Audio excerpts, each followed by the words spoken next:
skal TV2 svinge, ja.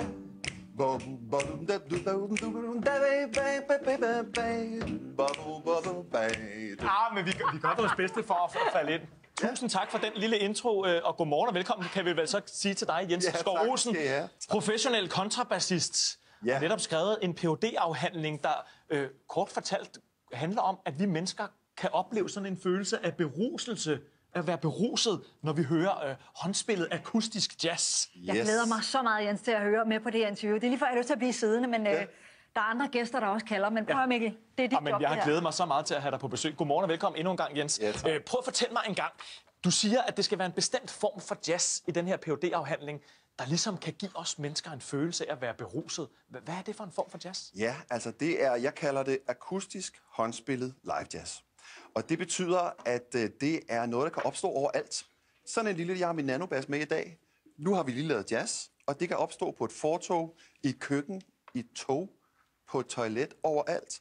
Der kan vi pakke vores instrumenter ud, og i løbet af 2 sekunder, så er jazzen i gang. Vi skal ikke have et lydanlæg til 2 millioner og et lysanlæg til 10 millioner.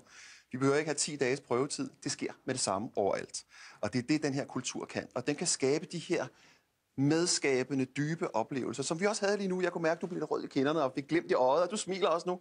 Så det er det, jazzen kan. Det virkede. Ja. Du mener jo faktisk, at vi danskere har glemt, at vi er en nation med rigtig meget god jazzmusik. Vi er et jazzland, ja. Det tænker vi ikke på, men altså, vi er jo alle sammen opfostret med jazz. Jeg ved ikke, om hvis du kan huske...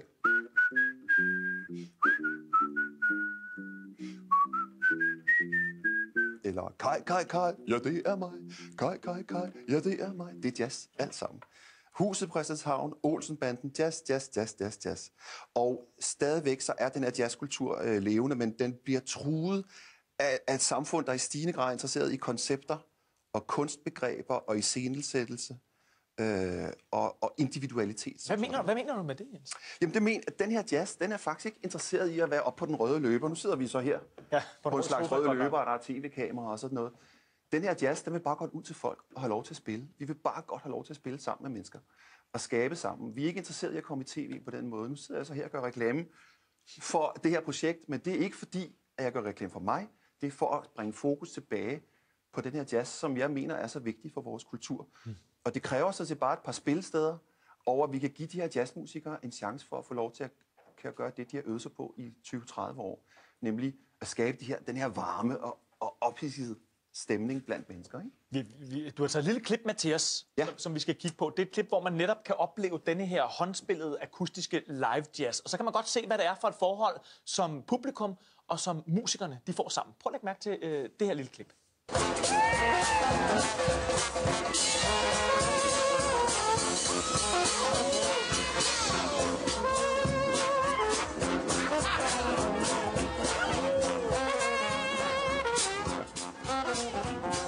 Prøv at se det her. Ikke? Man kan ikke andet end at blive glad, Jens, af at se de her billeder. Hvad er det, der sker mellem musikanterne og publikum? Ja, men det, der sker først og fremmest, det er, at de tør stå ved sig selv og bekende sig selv for hinanden. Ham farfar der, han står sådan her og er lækker. Han er en lille tyksak, ikke? Jo. Men han giver sig selv lov til det, og ligesom hvis du gav dig selv lov til at give lidt slip, det handler om, at vi kommer ud af vores skal, og vi bekender os til hinanden. Og det er en dyb bekendelse, for det handler også om at dele smerten med hinanden. Jazz kommer jo fra et folkeslag, som blev torteret og voldtaget og myrdet i flokkevis. Og den her jazz, det er jo ikke noget, vi gør for at blive kendte eller for at tjene penge. Det er simpelthen en måde at være til på og dele glæder og sorger sammen. Så det er en meget nær og levende kultur nede på gulvet. Men man bliver også, når man som publikum lytter til denne her form for jazz, en medskaber. Ja. Selvom man ikke er særlig musikalsk. Hvordan det? Jamen, der er plads til alle i jazzen. Det er en meget demokratisk musik. Alle kan råbe yeah, eller begynde at knipse på 1 og 3 og 2 og 4. Det er sådan set ligegyldigt, og du kan bare gå med. Jeg er ikke særlig musikalsk, men jeg kan knipse lidt, jo. Det gør ikke noget. Man skal ikke være musikalsk. Man skal være menneske, for det her, det er menneskemusik. Ja. Kan man måle den her form for følelse af at blive beruset, som vi mennesker vi kan få, når vi hører den her akustiske håndspillede live jazz? Ja, nu sagde jeg til dig, da vi lige snakkede sammen før, at man ikke kan måle det, men det kan man rent faktisk. Okay. Der sker det, at der bliver udløst et oxytocin, et hormon i blodbanen, der hedder oxytocin. Det er et nanopeptid, og det gør os mere empatiske, kærlige, For vi får lyst til at låne hinanden penge og hjælpe hinanden og sådan noget.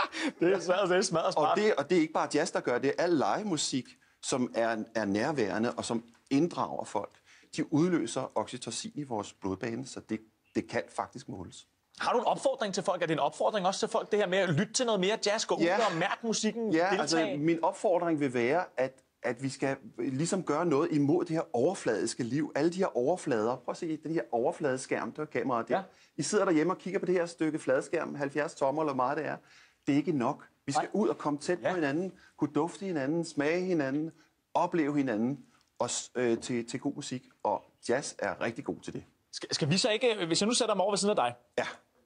Hvis du slutter af med at spille lidt musik, du spiller selvfølgelig lidt mere på den der nanobass, end jeg gør. Jeg knipser lidt med. Yes. Og så kan vi slutte af på en eller anden måde med at lige at opleve den der følelse af at være beruset og være sammen med musikken. Så vil jeg godt bede dig om, at du kommer herhen, og så skal du tænde for kroppen lidt. Ja. Må jeg se dig sådan lidt... kom, giv det lidt, ikke? Jeg giver lidt. Jo, ikke er nu. The tables are empty. Yeah, go baby. The dance floor's deserted. You play the same love song. That's it, my man. Go. It's the 10th time you've heard it.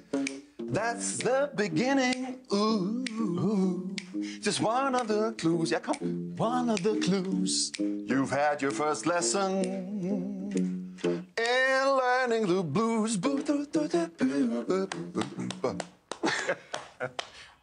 Men altså, jeg kan da mærke det. Blussede kinder, større glæde. Tusind tak for besøget til dig, Jens. Det var en fornøjelse at have dig på besøg. Lyt til noget jazz derude. Gå ud og mærk musikken. Det er opfordringen herfra. Tak for det. Tak.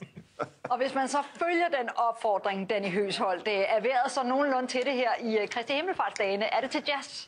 Ja, det synes jeg, det er. Også, jeg står der sådan og lidt med. Jeg synes, det er et meget dejligt indslag, det der med lidt god musik på en dag, hvor der også kommer masser af solskin, og hvor forårsvarmen i løbet af de næste par dage sådan for alvor får fat. Det her det er billeder lige nu fra Svendborg Havn, men sådan ser det ud rigtig mange steder i landet her til morgen med